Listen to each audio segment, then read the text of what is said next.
बाद अपना समापन।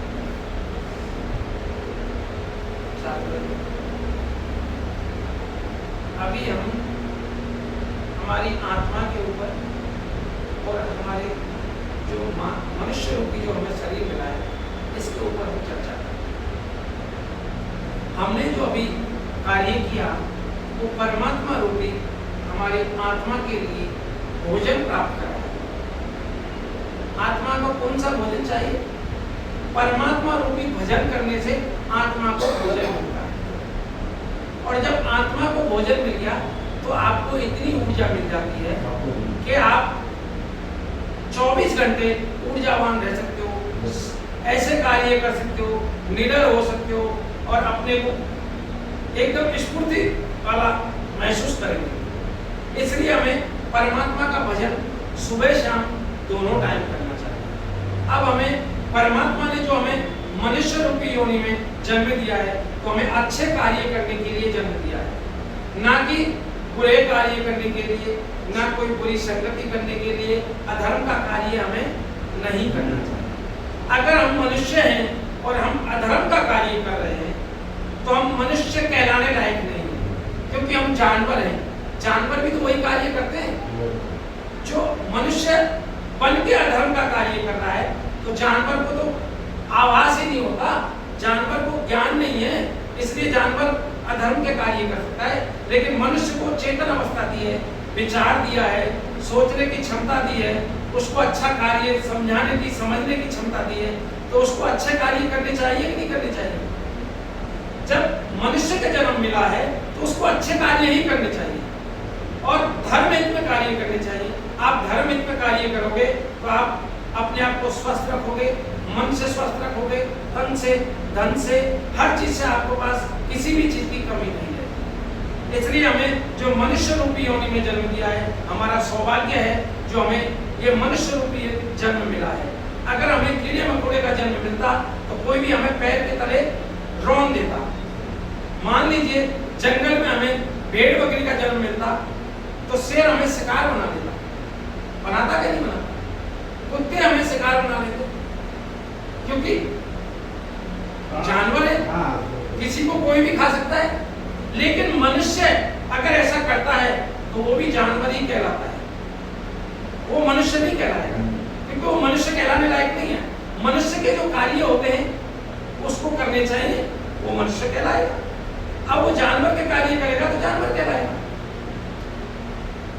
मनुष्य वही व्यक्ति बन सकता है जो धर्म हित में कार्य कर सकता है, जो धर्म के हित के अनुसार चल सकता है, किसी भी व्यक्ति का अधर्म ना करे, किसी भी व्यक्ति का नुकसान ना पहुंचाए, उसको अपना भाई समझे, उसके साथ अच्छा व्यवहार करे, उसके साथ सहयोग करने की कोशिश करे, धर्म हित के सारे कार्य उसके साथ करें, तो हम कह सकते हैं कि आप मनुष्य हो। अगर आप अपना फायदा पहुंचाने के लिए आप किसी की गर्दन काट दो तो अधर्म का कार्य है, पाप का कार्य है, इसलिए आप मनुष्य कहलाने लायक नहीं है। मनुष्य जब भी कहला सकते हो आप पूरे संसार की भलाई का कार्य करो। अपना भलाई का कार्य तो दुनिया करती है, लेकिन मनुष्य वो होता है धर्म हित में कार्य करता है और जो संसार का भला करता है। इसमें एक हमारा महर्षि दयानंद जी ने एक नियम बताया है, उसको मैं आपको बताता हूँ।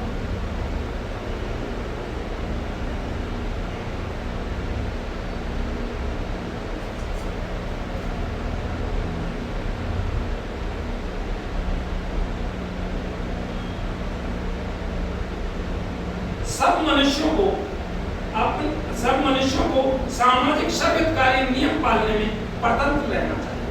मतलब समाज के कार्य में परतंत्र मतलब स्वतंत्र है, आप समाज का कार्य कर सकते हैं। प्रत्येक हितकारी नियम में सब स्वतंत्र है, मतलब जो हितकारी नियम होते हैं इनका हित करना है तो आप स्वतंत्र हो, कोई दिक्कत नहीं। एक दूसरा नियम है संसार का उपकार करना। इस समाज का मुख्य उद्देश्य है, मतलब मनुष्य जो समाज है, इस समाज को मनुष्य को इसलिए बनाया गया है कि ये पूरे संसार का भला कर सके, सभी जीव जंतुओं का भला कर सके। आप देखिए, आप कुत्ता जो होता है, कुत्ता एक मनुष्य के भरोसे जीता है कि मेरे को खाना देगा, ये पशु पक्षी हैं, ये भी एक मनुष्य के सहारे जीते हैं।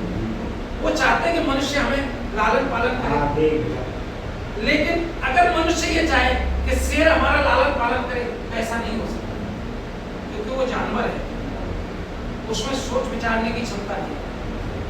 इसलिए मनुष्य कर सकता है, और परमात्मा ने मनुष्य को पूरे संसार के हित के लिए बनाया है।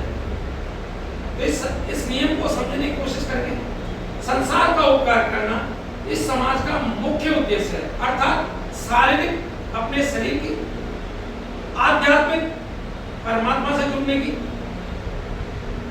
सामाजिक अपने समाज की, अपने सृष्टि की उन्नति करना, शारीरिक सामाजिक उन्नति करना हमारा मुख्य उद्देश्य है। हमें मनुष्य योनि में जन्म मिला है, तो हमारा ये कर्तव्य होना चाहिए, हमें सबका लालन पालन करना है। और जितना हमारे पास धन है, पर्याप्त धन जितना है, हम जितना सहयोग जिसका कर सकते हैं उतना हमें करना चाहिए, क्योंकि उसमें हमें ये भी सोचना चाहिए हमारा भी धन जितना हम दान दे सकते हैं, कितना जितना हमारे पास पर्याप्त धन है। भाई मान लीजिए हमारे पास 100 रुपये हैं, तो उसमें से हम 20 रुपये दान दे सकते हैं। 80 रुपये के लिए हमारे बच्चों के लालन पालन की जरूरत है।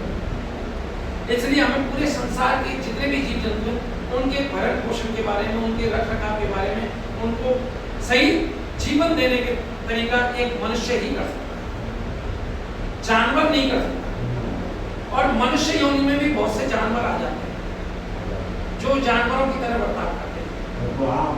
हाँ, तो ये हमारा रहा, मनुष्य को मनुष्य बनना चाहिए, जानवर नहीं बनना चाहिए। तो ये हमारा विचार था। आज का इस विचार को यही समाप्त करेंगे, और मैं आप सभी को नमस्ते करूँगा। एक हम वेद का मंत्र दें।